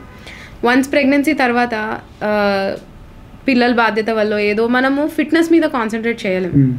బట్ వన్స్ పిల్లలు 2 years అయిన తర్వాత మనకే మోటివేషన్ వస్తుంది, అరే I should get back to what I'm, I should be active, నా పిల్లలతో ఆడుకోగలగాలి నేను అనే ఒక మోటివేషన్ ఉంటుంది, వెయిట్ లాస్ అవుతుంది. సో ఎవరికన్నా ఏదో ఒక టైంలో ఒక మోటివేషన్ వస్తుంది, ఆ టైం మనం కరెక్ట్గా కాన్సన్ట్రేట్ చేసి వెయిట్ లాస్ మీద కాన్సన్ట్రేట్ చేస్తే డెఫినెట్గా ఫిట్ ఉన్న వాళ్ళ లైఫ్ చాలా బాగుంటుంది. లైక్ ప్రెగ్నెన్సీ తర్వాత డెలివరీ తర్వాత నిజంగా అమ్మాయిల్లో ఆడవాళ్ళు గ్లామర్ తగ్గుతుందా మేడం? డెఫినెట్ గా తగ్గుతుందండి. ఫిట్నెస్ కూడా తగ్గుతుంది, ఫిట్నెస్ తగ్గుతుంది, బ్యూటీ పరంగా కూడా తగ్గుతారు వాళ్ళ. చేసుకోవచ్చండి. సో డెఫినెట్ గా అంటే ఆ టైంలో ఏంటంటే ప్రపంచంతో సంబంధం ఉండదండి, పిల్లలు అదొక్కటే థాట్ ఉంటుంది, వాళ్ళకి ఎంత బాగా చూసుకున్నామా, వాళ్ళని ఎంత బాగా రెడీ చేసామా అనేదే ఉంటుంది తప్పితే నాకు తెలిసి అందరు ఆడవాళ్ళు అలాగే ఉంటారు. కొద్దిమంది ఈ మధ్య చూస్తున్నాం కొన్ని న్యూస్ అంటే పిల్లలొద్దు, పెళ్ళైన తర్వాత గ్లామర్ తగ్గిపోతుంది. అప్పుడు ఎప్పుడో ఒక సినిమాలో చూసాం, రీసెంట్ గా కూడా ఒక న్యూస్ వినడం జరిగింది. నిజంగా ఆ మెంటాలిటీతో అమ్మాయిలు ఉంటారా? ఉన్నారండి, పిల్లలు అవసరం లేదు, చాలా మంది ఉన్నారు. డింక్స్ అంటున్నారు కదా ఇప్పుడు, double income no kids. So చాలా మంది చూస్తున్నాను, నేను లైవ్ లో చూస్తున్నాను. వాళ్ళు నాతో అనేది ఏంటంటే, అరే 3 పిల్లలతో ఎలా హ్యాండిల్ చేస్తున్నావే, నాకైతే పిల్లలు వద్దే బాబు అనే వాళ్ళు చాలా మంది ఉన్నారు. ఓకే, సో అది జనరేషన్ తోటి వచ్చే. ఎందుకు అంటే ఏ ఫీల్డ్ వాళ్ళు ఎక్కువ ఉన్నారు మేడం? అలా ఏ ఫీల్డ్ అని ఏం లేదండి, ప్రతి ఫీల్డ్ లో ఉన్నారు. నాకు తెలిసిన డాక్టర్స్ ఉన్నారు పిల్లలు వద్దనుకునే వాళ్ళు, సాఫ్ట్వేర్ ఇంజనీర్స్ ఉన్నారు, ఈ వ్లాగర్స్, ఇన్ఫ్లుయెన్సర్స్ వీళ్ళు కూడా ఉన్నారు. అన్ని ఫీల్డ్స్ లో ఉన్నారు. అది ఏంటంటే నేను అనుకోవడం ఏంటంటే, ఓవర్ ఏ పీరియడ్ వాళ్ళు చూసుంటారు, పిల్లలు బాధ్యత ఉంటుంది, ఫినాన్షియల్ స్ట్రెస్ ఉంటుంది, కావాల్సింది చేయలేకపోవచ్చు అనే ఒక భయంతో స్టార్ట్ అయింది అని నేను అనుకుంటాను. మేడం ఒబెసిటీ గురించి నార్మల్గా చాలా మందికి తిన్న తర్వాత బెడ్ పైన పడుకుంటారు, నిద్ర వస్తుంటే పడుకుంటారు, టీవీ ఆఫ్ చేయాలన్నా రిమోట్తో ఆఫ్ చేస్తాం, వాళ్ళు వెళ్ళి వాటర్ తాగాలన్నా లేదా వాష్రూమ్ వెళ్ళాలన్నా వెళ్దాంలే ఫస్ట్ పడుకుందాం, లేవాలంటే బద్ధకం. కానీ చాలా వరకు నేను టిప్స్ చూస్తున్నాను, పేపర్లు చదువుతూ ఉంటాను, నార్మల్గా ఒబెసిటీ బద్ధకం తగ్గాలంటే బాదం తినాలి, నట్స్ తినాలి, ఇవన్నీ చూస్తుంటాం. నిజంగా మనకే బద్ధకం తగ్గాలంటే ఏమైనా ఉన్నాయా, నిజంగా ఇలాంటి టిప్స్ ఉన్నాయా? ఎవ్రీథింగ్ ఈజ్ ఇంటర్ కనెక్టెడ్ అండి. ఇప్పుడు మనము ఇంట్లో ఫుడ్ తిన్న రోజు మన యాక్టివిటీ లెవెల్ వేరే ఉంటుంది, బయటికి వెళ్ళి ఫుల్గా బిర్యానీ తిన్న రోజు నిద్ర వస్తూ ఉంటుంది, మత్తుగా ఉంటుంది. సో ఏదైనా మన డైటే, మన డైట్ ఎంత హెల్తీగా ఉంటే మనం అంత యాక్టివ్గా ఉంటాం. మీరు అన్నట్టు బాదం, ఒక బిర్యానీ తినేసిన తర్వాత ఒక బాదం తింటే మనకేం హెల్త్ ఉండదు దానివల్ల. బట్ మన లైఫ్ స్టైల్ అదే అనుకోండి, డైలీ నట్స్ తింటాము, ఆకుకూరలు తింటాము, పచ్చి కూరగాయలు తింటాము, ఫ్రూట్స్ తింటాం అనుకోండి, మన యాక్టివిటీ ఆబ్వియస్గా యాక్టివ్గా ఉంటాం. దానికి స్పెషల్గా టిప్స్ అంటూ ఏం అవసరం లేదు. మనము డెఫినెట్గా ఫుడ్ ఎంజాయ్ చేయాలి. రోజు బిర్యానీ తిని రోజు బయట ఫుడ్ తింటే డెఫినెట్గా వాళ్ళకి మెటబాలిజం అనేది తగ్గిపోతుంది. మన యాక్టివిటీ లెవెల్ అంతా మన మెటబాలిజం మీద ఉంటుంది. సో దాన్ని బ్యాలెన్స్ చేసుకోగలగాలి. ఇవాళ ఒక పార్టీకి వెళ్తున్నాను అనుకోండి, మధ్యాహ్నం బాగా హెవీగా తిన్నా అనుకోండి, ఈవినింగ్ నేను దాన్ని బ్యాలెన్స్ చేయడానికి ట్రై చేయాలి, పచ్చి కూరగాయలు తినడం కానీ డ్రై ఫ్రూట్స్ తినడం. కానీ మనకు అలాంటివి ఉండవు. So everything is inter connected అనుకుంటారు. ఇప్పుడు చాలా మంది స్ట్రెస్ ఫీల్ అయినప్పుడు ఆల్కహాల్ తీసుకోవడం కానీ, స్మోకింగ్ కానీ, అమ్మాయిలకి ఆ ఛాన్స్ ఉండదు, చాలా తక్కువ మంది తీసుకుంటారు కానీ చాలా తక్కువ మంది, అదే చెప్తున్నారు, తక్కువ మంది ఓపెన్ గా తీసుకుని తక్కువ మంది. సో వాళ్ళు ఏం చేస్తారు, చాక్లెట్స్ తినడం కానీ, ఐస్ క్రీమ్స్, బిర్యానీస్, బయట ఫుడ్ తినడం, ఎక్కువ షుగర్ రష్ ఇచ్చే ఫుడ్స్ తినడం, దానివల్ల బాడీ లేజీ అయిపోతుంది. ఆ ఇన్స్టెంట్ ఆ టైంకి మనకి ఎనర్జీ అనిపించినా దాని ఎఫెక్ట్స్ ఆఫ్టర్ 2 hours మనం లేజీ అయిపోతాం. సో ఎప్పుడైనా అన్ని ఇంటర్లింక్డ్, స్ట్రెస్ మేనేజ్ చేసుకోవాలి, ఫుడ్ హ్యాబిట్స్ మేనేజ్ చేసుకోవాలి, అన్ని మేనేజ్ చేసుకోగలిగితే ఐ థింక్ లేజీ ఉండరు ఎవరు. మనకి మనమే మోటివేషన్ ఇచ్చుకోవాలి. చాలా వరకు చూసినాం బ్రేకప్ తర్వాత అబ్బాయిలు ఫిట్నెస్ వైపు వెళ్ళడం, అమ్మాయిలు ఏమో బాగా లావు పెరిగిపోతుంది. నిజమేనా మేడం? అదే చెప్తున్నాను కదండి, బ్రేకప్ అయిన తర్వాత ఎలా ఉంటుందంటే అబ్బాయిలు ఫ్రస్ట్రేషన్ అంతా తీర్చుకోవడానికి స్మోక్ చేయడము, డ్రింక్ చేయడము, ఫ్రెండ్స్. కానీ అమ్మాయిలకి అలా డెఫినెట్గా ఉండదు. బయటికి చెప్పుకోవడానికే ఫస్ట్ వాళ్ళకి సపోర్ట్ ఉండదు, పేరెంట్స్ అయినా చెప్పుకోరు ఎవరికి. ఫుడ్ ఇండల్జెన్స్ అంటాం కదా, ఫుడ్ స్వీట్స్ మీద, దాని మీద కొంతమంది ఉంటారండి డెఫినెట్గా కెరియర్ మీద కాన్సన్ట్రేట్ చేసేవాళ్ళు, ఇంకా బెటర్ లైఫ్ రావాలి నాకు అని అనుకునే వాళ్ళు కూడా ఉంటారు. చాలా మంది సెలబ్రిటీస్ చూస్తాం మేడం, అంటే వాళ్ళ డైట్ కూడా ఈ మధ్య మనకి సోషల్ మీడియాలో బాగా కనబడుతుంది, ఎవరేం తింటున్నారు. లైక్ రీసెంట్గా విరాట్ కోహ్లీ గారిది బాగా వైరల్ అయింది, నాగార్జున గారు కూడా ఫిట్నెస్ గురించి చెప్తుంటారు, నేను అన్ని తింటాను మీలాగే కానీ మితంగా తింటాను. కానీ ఫుడ్ కాకుండా, అంటే రైస్ కాకుండా నిజంగా సెలబ్రిటీస్ ఇవే నట్స్ కానీ లేదా ఫ్రూట్స్ కానీ ఆ మిక్స్ డైట్ తింటుంటారు, సలాడ్ మిక్స్ అని కూడా. అలాంటి తీసుకుంటేనే ఫిట్నెస్గా ఉంటారు మేడం, రైస్ తీసుకుంటూ కూడా ఫిట్గా ఉండొచ్చు? ఇప్పుడు మా ఇంట్లోనే ఎగ్జాంపుల్ ఉందండి. మా హస్బెండ్ ఈ మధ్యన అంటే ఒక 4-5 monthsగా హీ స్టార్టెడ్ కీటో డైట్. జనరల్గా మనం వింటుంటాం కదా కీటో డైట్. డ్రాస్టిక్గా డిఫరెన్స్ మా హస్బెండ్లో నేను చూసాను. నేను కీటో డైట్ కోసం చెప్పండి. కీటో డైట్ అంటే ఏంటంటే మనం కార్బోహైడ్రేట్స్ మొత్తానికి తీసుకోము, ఫ్యాట్స్ అండ్ ప్రోటీన్స్ మాత్రమే తీసుకుంటాం. చాలా యమ్మియస్ట్ డైటింగ్ అని చెప్పుకోవాలి. ఎందుకంటే చికెన్ మంచిగా ఘీలో రోస్ట్ చేసుకొని తింటారు, బాదాం పప్పులు ఇవన్నీ, ఫిష్ ఏవైనా సరే, మీట్ చక్కగా రోస్ట్ చేసుకొని ఫ్రై చేసుకొని తింటారు, ఫ్రూట్స్ తింటారు, కీరా, ఎగ్జాటిక్ బ్రోకలీ ఇవన్నీ తింటారు. మనం దాంట్లో నెయ్యి అవన్నీ, నో రైస్, నెయ్యి అవన్నీ వేస్తాం కాబట్టి చాలా టేస్టీగా ఉంటుంది ఆ ఫుడ్. నెయ్యి అదే అంటున్నా, ఫ్యాట్ అండ్ ప్రోటీన్ మాత్రమే కీటో డైట్ అనమాట. ఫ్యాట్ బేస్డ్ డైట్ తింటారు. సో మా పిల్లలు కూడా దాన్ని చాలా ఇష్టంగా తింటారు. అది ఎలా రొటీన్ అయిపోయిందంటే వాళ్ళకి బాక్స్ పెట్టేటప్పుడు కూడా నేను కొంచెం సాలడ్ వాళ్ళకి పెడతాను. సో ఈ వీకెండ్స్ అది కలిసినప్పుడు కూడా ఒక డైట్ మేము ఒక పూట సాలడ్స్ తింటాం. అది ఎలా అంటే అది టేస్ట్ చాలా బాగుంటుంది. చేసుకోవడం కష్టం కానీ వన్స్ మీదకి అది అలవాటు అయింది అనుకోండి చాలా బాగుంటుంది. మా హస్బెండ్ యాక్టివ్ అయ్యారు, ఫేస్ స్కిన్ కానీ చాలా ఇంప్రూవ్ అయింది, ఫిట్గా ఉన్నారు. So on the other side contrary, నాకు రైస్ అంటే చాలా ఇష్టం. రైస్ కంపల్సరీ తింటాను నేను. బట్ ఫిట్గా ఉండాలి కొంచెం. మా పిల్లలతో నేను చెప్పాను కదా, వాళ్ళతో ఆడగలిగే అంత ఫిట్నెస్ ఉంటే నాకు చాలు. వాళ్ళతో ఏదైనా పార్టీస్కి వెళ్ళినప్పుడు వాళ్ళు ఆక్వర్డ్గా ఫీల్ అవ్వదు, మై మామ్ ఇస్ యాక్టివ్ అని అనుకోవాలి. సో నేను రైస్ తింటాను కానీ మితంగా తింటాను. నాగార్జున గారు చెప్పినట్టు ప్రతిదీ తింటాను. ఇంట్లో అమ్మ ఏది వండుతుందో అదన్నీ తింటాను. ఇప్పటికీ మా మమ్మీయే వండుతారు ఇంట్లో. కొంచెమే తింటాను రైస్, అన్నీ తింటాను, బయట ఫుడ్ కూడా తింటాను. కానీ దాన్ని నేను బ్యాలెన్స్ చేశాను. మధ్యాహ్నం హలీం తిన్నాను అనుకోండి, ఈవినింగ్ ఫ్రూట్స్ తోటి క్లోజ్ చేస్తాను. అలా చాలా వరకు కూడా ఫుడ్ ప్రిపేర్ చేయడం కూడా పెద్ద టాస్క్ కదా. అవునండి. అప్పటి నుంచి ఈ మధ్య అబ్బాయిలు కూడా ప్రిపేర్ చేస్తున్నారు, కానీ అప్పటి నుంచి అమ్మాయిలు మదర్స్ వీళ్ళే ప్రిపేర్ చేస్తారు. సో ఈ బిజినెస్ స్టార్ట్ అయినప్పటి నుంచి మా మదర్ వచ్చి నాతోటే ఉంటున్నారు. సో అప్పటి వరకు నేను వంట చేస్తాను, కానీ ఈ బిజినెస్ స్టార్ట్ అయినప్పటి నుంచి మా మదర్ వంట చేస్తున్నారు. మీకు కరీంనగర్ జగిత్యాలలో హాస్పిటల్ ఉందన్నారు, ఉందా మేడం? ఇప్పటికి ఉందా? జగిత్యాల హాస్పిటల్ క్లోజ్ చేసామండి. క్లోజ్ చేసేసిన తర్వాత మా హస్బెండ్ కూడా కంప్లీట్ కరీంనగర్ మూవ్ అయిపోయారు. కరీంనగర్లో 1 hospitals అని మాకు ఒక 100 bedded super speciality hospital, Aarogyasri అన్నీ ఉన్నాయి దాంట్లో.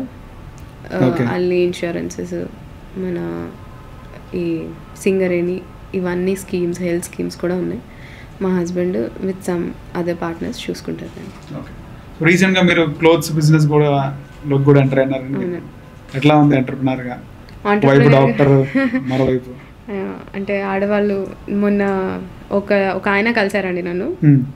ఆయన నాకు ఇచ్చిన, అంటే ఆయన చాలా పొగిడారు నన్ను, చాలా. అంటే ఆయనకి దండం పెట్టాను, సార్ మీరు ఇంత పొగుడుతున్నారు, నాకే చాలా సంతోషంగా ఉంది సార్. ఏమన్నారు, ఏమి ఇచ్చారు కాంప్లిమెంట్? ఆయన ఏమన్నారంటే, మీరు వాగ్దేవి పుత్రిక అని ఎవరన్నా చూపించాలంటే మిమ్మల్ని చూపించాలి అని. ఎందుకని అలా అన్నారు? అదే మీరు అన్నట్టు ఒక మదర్గా, ఒక డాక్టర్గా, ఒక ఆంటర్‌ప్రెన్యూర్‌గా ఇలా అన్ని బ్యాలెన్స్ సో అన్ని బ్యాలెన్స్ చేసుకుంటున్నారు. ఇదే నిజమైన వాగ్దేవి పుత్రిక అంటే అని అన్నారు. చాలా సంతోషం కదండి. ఎవరో ఆయన తెలియదు కూడా నాకు, అలా వెళ్తూ అన్నారు అది. సో అన్ని బ్యాలెన్స్ చేసుకోవడం అంటే ఫ్యామిలీ సపోర్ట్ ఉండాలండి ఫస్ట్. చాలా మంది అమ్మాయిలు పెళ్ళికి భయపడేది కూడా అందుకే అండి. ఇవన్నీ ఒకదాన్నే చూసుకోవాలా అనే ఒక భయం ఉంటుంది అమ్మాయిలకి. సో ఫ్యామిలీ సపోర్ట్ ఉండి, హస్బెండ్ అండర్స్టాండింగ్ ఉంటే ఏదన్నా చేయొచ్చండి ఆడవాళ్ళు. వైపు మీ ఫాదర్కి డాటర్లా, మీ హస్బెండ్కి వైఫ్లా, మీ పిల్లలకి మదర్లా, ఇప్పుడు క్లోజ్ బిజినెస్ ఉంది, హాస్పిటల్కి ఎండీగా, దేనికి జస్టిఫై చేస్తారు? దేనికి హ్యాపీగా ఫీల్ అవుతారు? ఒక డాక్టర్గా కంప్లీట్ సాటిస్ఫాక్షన్ అనేది ప్రస్తుతానికైతే నేను జస్టిఫై చేయలేకపోతున్నానండి. ఎందుకంటే నేను వీకెండ్స్ మాత్రమే ప్రాక్టీస్ చేసేదాన్ని. కోవిడ్ అప్పుడు ఎప్పుడైతే ఆన్లైన్ క్లాసెస్, పిల్లల్ని చూసుకోవడం, వాళ్ళకి చదువు చెప్పడం, ఇవన్నీ ఎప్పుడైతే కంప్లీట్ నేను తీసుకోవడం జరిగిందో, నేను హాస్పిటల్ వైపు కాన్సన్ట్రేట్ చేయట్లేదు. ఓన్లీ వీకెండ్సే, సాటర్డే సండేనే పేషెంట్స్ని చూసేదాన్ని. ఇప్పుడు అది కూడా తగ్గింది. సో ఒక డాక్టర్గా నేను జస్టిఫై చేయాలి, ఇంకా చేయొచ్చు. బట్ ఒక మదర్గా అయితే నేను ఫుల్ ఫ్లెడ్జ్డ్గా అసలు ఏ రిగ్రెట్ లేకుండా ఉన్నాను. ఆంటర్‌ప్రెన్యూర్‌షిప్ అంటే ఇప్పుడిప్పుడే స్టార్ట్ అయింది, అది కూడా అప్కమింగ్ కాబట్టి దానికి కూడా ఇంకా చేయాల్సింది చాలా ఉంటుంది. మీకు 3 పిల్లలని విన్నాం, మీరు కూడా అన్నారు. సో ముగ్గురు పిల్లలు ఒక వైపు మదర్గా రోల్ ఉంది, డాక్టర్గా రోల్ ఉంది, ఎంటర్ప్రెనర్గా రోల్ ఉంది. దేనికి ఎక్కువగా టైం కేటాయించే అవకాశం ఉంది? ఒకవైపు పిల్లలకి టైం కేటాయించే అవకాశం లేదు. ఇప్పుడు ఎలా బ్యాలెన్స్ చేస్తున్నారు? పిల్లలే ఫస్ట్ అండి నాకు ఎప్పుడైనా. పిల్లలకి ఎక్కువ చెప్పాలంటే మా హస్బెండ్కి తక్కువ టైం స్పెండ్ చేస్తాను నేను. ఓన్లీ వీకెండ్సే కలుస్తాం కదా, వీకెండ్స్ కలిసినప్పుడు కూడా పిల్లలు యాజ్ ఎ ఫ్యామిలీ మేమంటూ తక్కువ టైం స్పెండ్ చేస్తాం. బట్ మా పిల్లలకి మాత్రం ఫుల్ ఫ్లెజ్డ్ టైం నేను ఇస్తాను అండి. వాళ్ళకి ఏం యాక్టివిటీస్ ఉన్నా పర్సనల్గా నేనే చదువు చెప్తాను వాళ్ళకి. మా మదర్ సపోర్ట్ ఉంటుంది, బట్ స్టిల్ నేను చాలా కేర్ తీసుకుంటాను పిల్లలకి. వాళ్ళకి యాక్టివిటీస్ అయినా, ఎక్స్ట్రా కరిక్యులర్ యాక్టివిటీస్, వాళ్ళకి చిన్న ప్రాజెక్ట్ ఉన్నా ఏదున్నా నేనే దగ్గరుండి చేస్తాను. సో మదర్గా ఐ థింక్ నాకు నేనే 100% మార్క్స్ ఇచ్చుకుంటాను. అండ్ నాకు తెలిసిన వాళ్ళందరూ కూడా అదే అంటారు. మీ హస్బెండ్ కరీంనగర్లోనే ఉంటున్నారు. ఆయన కరీంనగర్ మీకు కలిసి వచ్చింది అనుకుంటా, మీకు మదర్కి మీ హస్బెండ్ అక్కడే ఉంటున్నారు.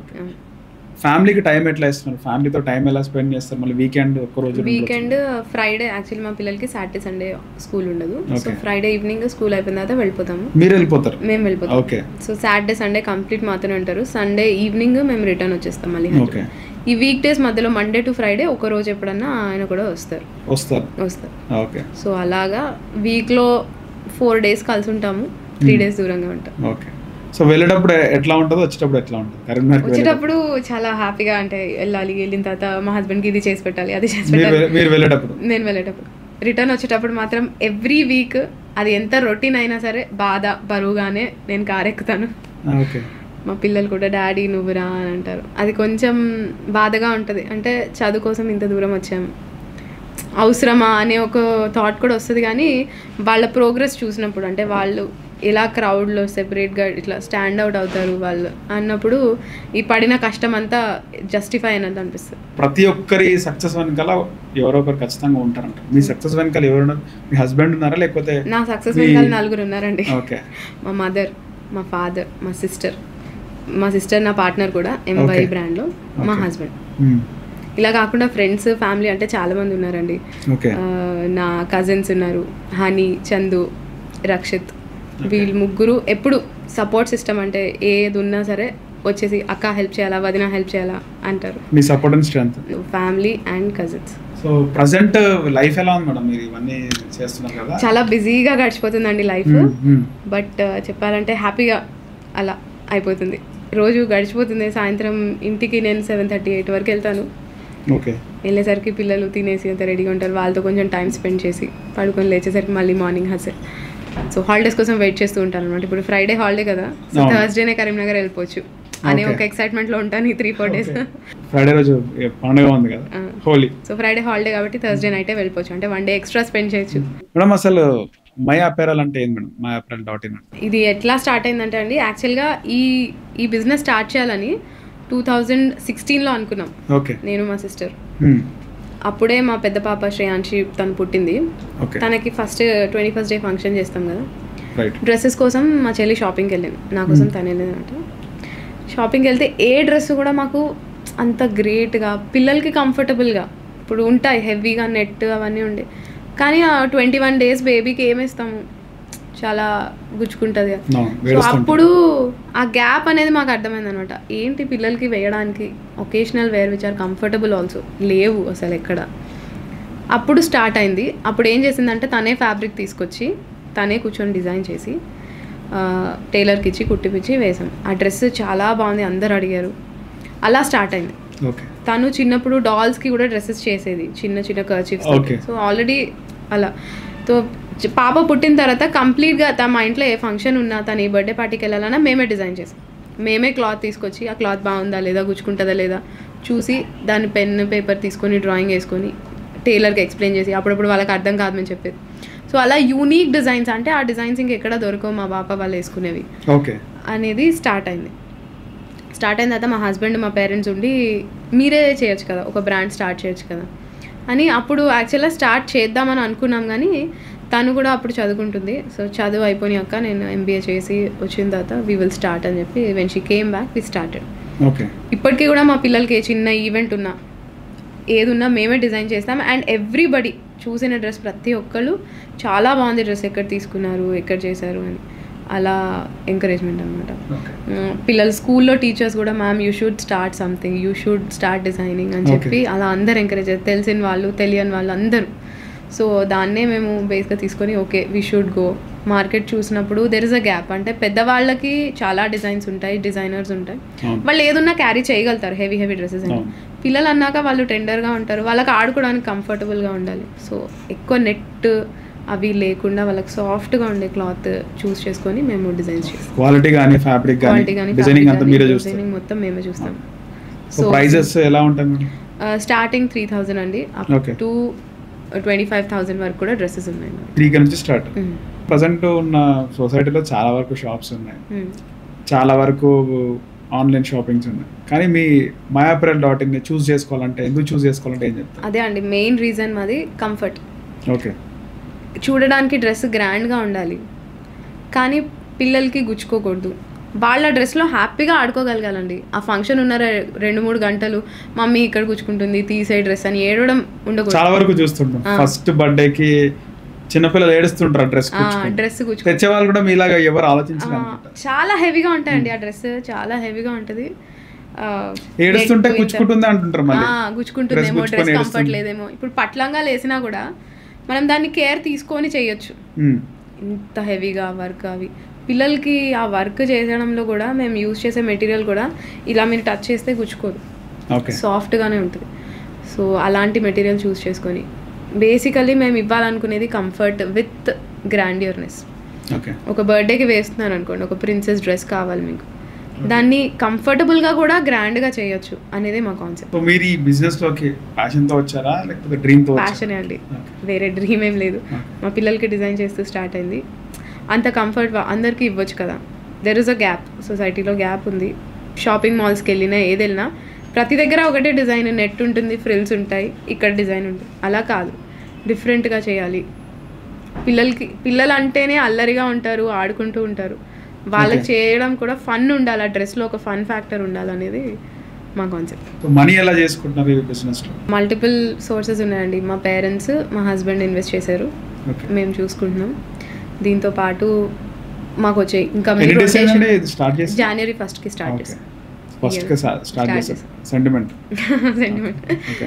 ప్రమోషన్స్ కి ఇండస్ట్రీ నుంచి తీసుకొచ్చి ప్రమోషన్ చేస్తున్నారు కదా, ఇది రీజన్ ఏంటి బిహైండ్ దట్? రీజన్ ఏం లేదండి, మనం ఎప్పుడన్నా ఎవరన్నా టీవీ చూసినప్పుడు ఆ డ్రెస్ బాగుంది, ఈ డ్రెస్ బాగుంది అని అనుకుంటారు. మనకి జనరల్గా ఏమంటారు, స్కేల్ ఉంటుంది కదా, ఈ డ్రెస్ ఇలా ఈ సెలబ్రిటీ వేసుకున్నారు, అది బాగుంది స్క్రీన్ మీద, మన పిల్లలకి ఫంక్షన్లో వేయొచ్చు అని ఒక థాట్ ఉంటుంది కదా. జనరల్ వాళ్ళని మనం రోల్ మోడల్స్గా తీసుకుంటాం కాబట్టి వాళ్ళని తీసుకోవడం జరిగింది. సో వాళ్ళని తీసుకొచ్చి చేయిస్తున్నారంటే పెద్ద మొత్తంలో చెల్లించాల్సి ఉంటుంది కదా? లేదండి, వాళ్ళు సెలబ్రిటీస్ ఎవరు కూడా ఇప్పటివరకు మా దగ్గర మనీ తీసుకోలేదు. So I should be very thankful to them. ఇప్పుడు మాకు వచ్చిన వాళ్ళు ఎవరైనా పుష్కర్, శ్రేష్ఠ, శ్రీదేవి, ఇంకా చాలామంది ఉన్నారు, ఉజ్వల్, సమ్మన్వి, చరణ్, షాన్య, వీళ్ళందరూ ఈ సీరియల్స్లో యాక్టర్స్, ఆల్రెడీ మూవీస్లో చేస్తున్నారు, భానుప్రకాష్, వీళ్ళందరూ ఎవ్వరు కూడా money తీసుకోలేదండి.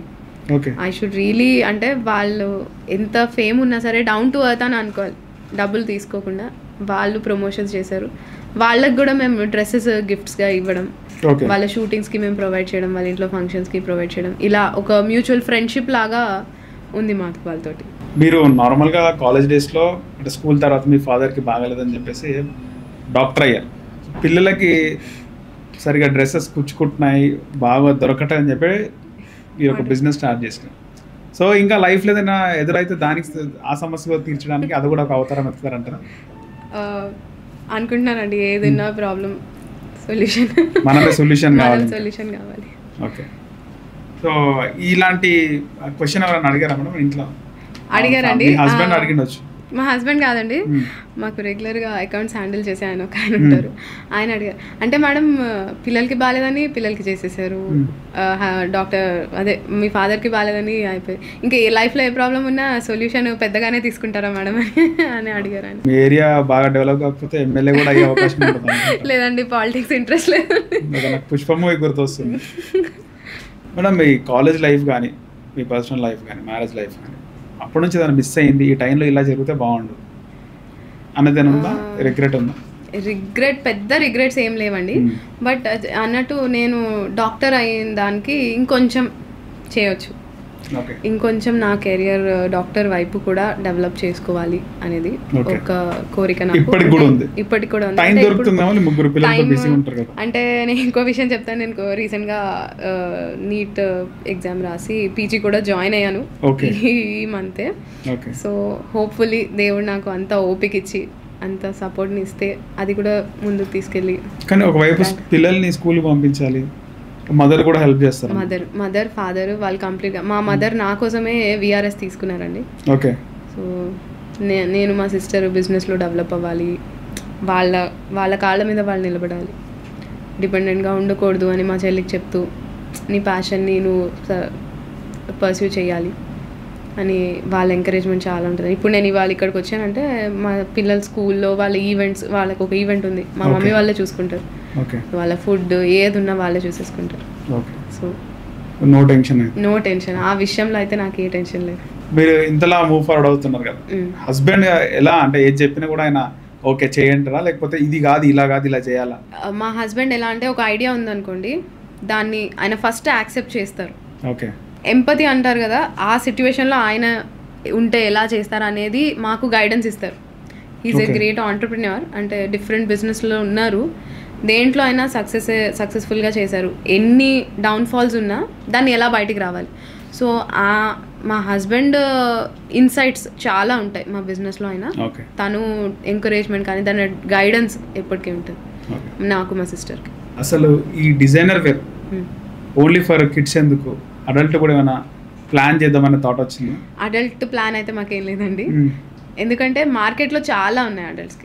And thing is adults can make their choice, వాళ్ళకి ఎలా కావాలి, ఈ డ్రెస్ ఇంత గుచ్చుకుంటుంది, ఇంత బరువు ఉంది, నేను బేర్ చేయగలుగుతానా లేదా అని వాళ్ళ చాయిస్ వాళ్ళకు ఉంటుంది.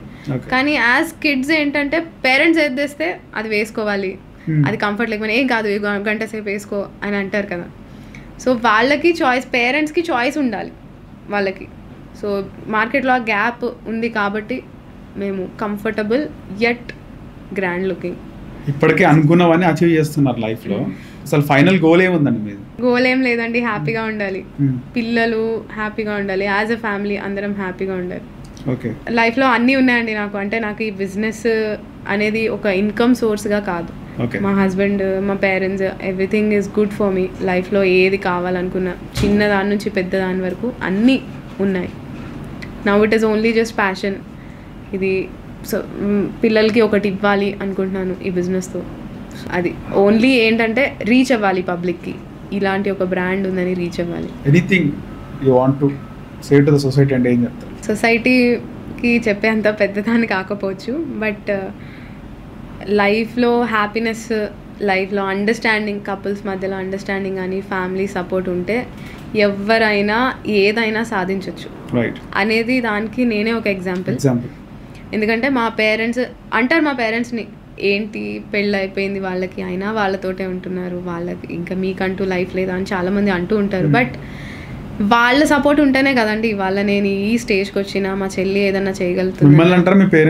మా పేరెంట్స్ అంటారు, అంటే ఏంటి మీకంటూ లైఫ్ లేదా, వాళ్ళతోటే ఉంటారా, అలా ఉండకూడదు కదా అని అంటారు.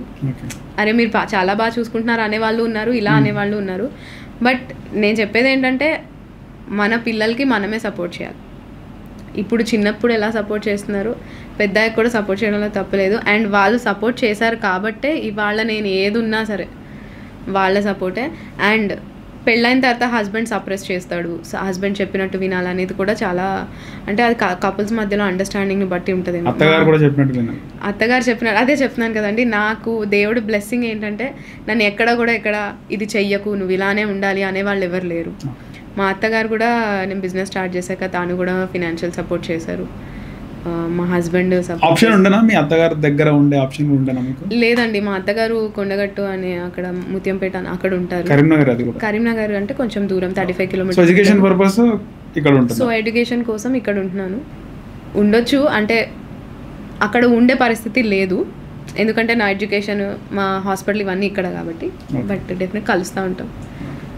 మీకు లక్కీ అనుకోవాలి, మీరు పేరెంట్స్ తోనే ఉంటున్నారా హ్యాపీగా? పేరెంట్స్, హస్బెండ్, ఇన్లాస్ అందరు సపోర్ట్ ఉండడం కాకుండా వాళ్ళ సపోర్ట్ మీకు ఉంది. అందరు సపోర్ట్ ఉండాలండి. ఎంత మనకి మనం లైఫ్లో ఏదైనా సాధిస్తున్నామంటే వెనకాల చాలామంది ఉంటారు. అండ్ అది ఫ్యామిలీ అండ్ హస్బెండ్ అయితే ఎలా ఉంటుంది అనే దానికి ఎగ్జాంపుల్ నేను. మీలాగా ఆడవాళ్ళందరూ కూడా అంటే మల్టిపుల్గా అన్ని రంగాల్లో ఈ విధంగా రాణించాలంటే ఏం చెప్తారు? మహిళలకు ఏం చెప్తారు? మనసుకి ఫస్ట్ భయపడొద్దని చెప్తానండి నేను. అరే మనం ఆడవాళ్ళం కదా, మనం ఏం చేయగలుగుతాం అనేది ఒకటి కొంతమందిలో భయం ఉంటుంది. కొంతమందిలో మనమేం తక్కువ, మనం ఎందుకు చేయకూడదు అనే ఒక ఆరోగెన్స్ కూడా ఉంటుంది. అవి రెండింటినీ బ్యాలెన్స్ చేసుకోవాలని చెప్తాను. అందరూ అన్నీ చేయొచ్చు, కానీ ఒక ఆడవాళ్ళగా మనకు సొసైటీలో కానీ మన ఫ్యామిలీ పరంగా కానీ మనకంటూ కొన్ని రెస్పాన్సిబిలిటీస్ ఉంటాయి.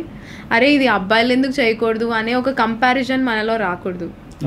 ఎప్పుడన్నా ఇద్దరు వైపు నుంచి ఈక్వల్ ఎఫర్ట్స్ ఉన్నప్పుడే ఒక ఫ్యామిలీ హ్యాపీగా ఉంటుంది. సో అలా ఉన్నప్పుడే మనం లైఫ్లో ఏదైనా చేయొచ్చు. సో ఫెమినిజం ఉండాలి, కానీ అది టెర్రరిజం లాగా అయిపోకూడదు. అంటే ఎందుకు, ఏంటి, నేనెందుకు చేయకూడదు, నువ్వే ఎందుకు చేయాలి, నేనే ఎందుకు చేయాలి, నువ్వెందుకు చేయకూడదు అనే కంపారిజన్ తక్కువ ఉండాలి అని నేను కోరుకుంటున్నాను. అంటే ఇక్కడ వైఫ్ చెప్పేది హస్బెండ్ కూడా అర్థం చేసుకోవాలి, ఆలోచించాలి. ఒక వైఫ్ ఇలా పని చేయాలి అనుకుంటుంది, తనకి టైం నేను కొంచెం ఇవ్వగలిగితే, తనకు హెల్ప్ చేసి కొంచెం టైం తనకు నేను ఇవ్వగలిగితే తను ఇంకా సక్సెస్ఫుల్ అవుతుంది అనే ఒక బ్రాడ్ మెంటాలిటీ హస్బెండ్కి ఉండాలి. అరే మా హస్బెండ్ ఇంత కష్టపడుతున్నారు, నేను కూడా కొంచెం సపోర్ట్ చేయొచ్చేమో అని వైఫ్కి ఉండాలి. ఇద్దరూ ప్యారలల్గా వెళ్తేనే లైఫ్ హ్యాపీగా ఉంటుంది. డామినేషన్ చేయాలి అని అనుకోకూడదు. మేడం చాలా మంది అబ్బాయిలకి అంటే love marriage or arrange marriage ఏదైనా కూడా పెళ్ళైన తర్వాత అమ్మాయిలు జాబ్కి వెళ్ళొద్దు, సొసైటీ సరిగ్గా లేదు అని వాళ్ళకి ఒక ఫీలింగ్ ఉండొచ్చు. కానీ నేను చెప్పేది ఏంటంటే ఒక అమ్మాయి పుట్టిన తర్వాత ఆ అమ్మాయి తన కాళ్ళ మీద నిలబడాలి అనేది ఫస్ట్ పేరెంట్స్ థాట్. నాకు కూడా ఇద్దరు అమ్మాయిలు. నేను కూడా ఏమనుకుంటాను, లైఫ్లో వాళ్ళు ఎవరి మీద డిపెండ్ కాకూడదు. నేను ఇప్పుడు ఎలా చూసుకుంటున్నానో వాళ్ళంతటా వాళ్ళు అలా చూసుకునేలా ఉండాలి, వాళ్ళకి మంచి ఎడ్యుకేషన్ ఇవ్వాలనే చూస్తారు.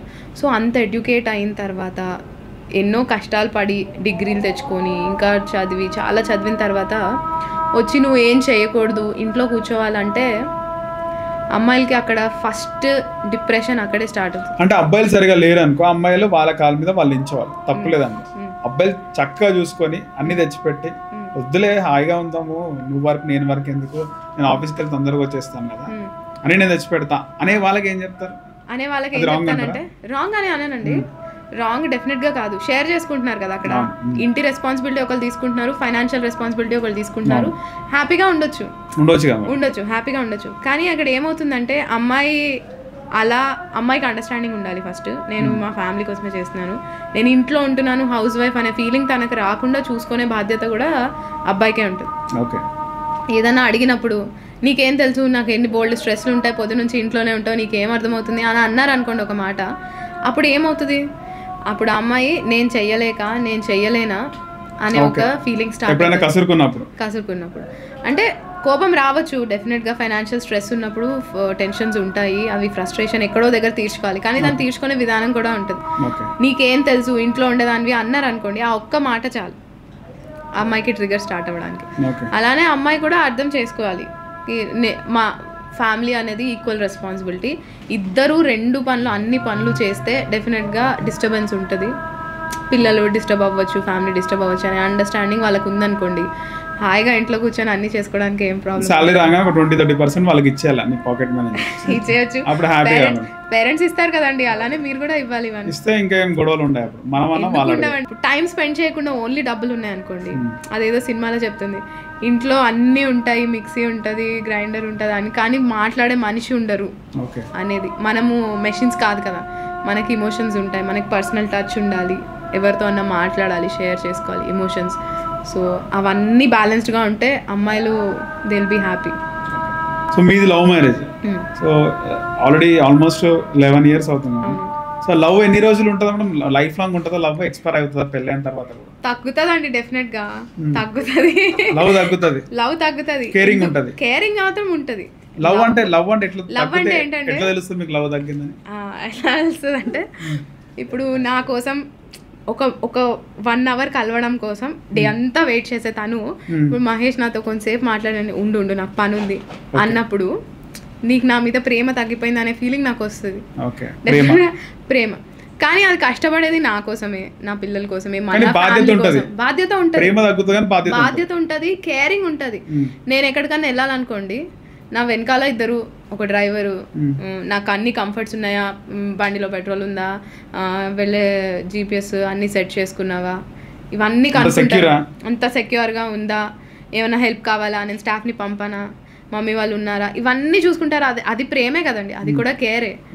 అంటే చూపించే విధానం మారుతుంది, దానికి ఉండే ట్యాగ్ లైన్స్ అంటే దానికి మనం పేరు పెడతాం చూడండి, అది మారుతుంది.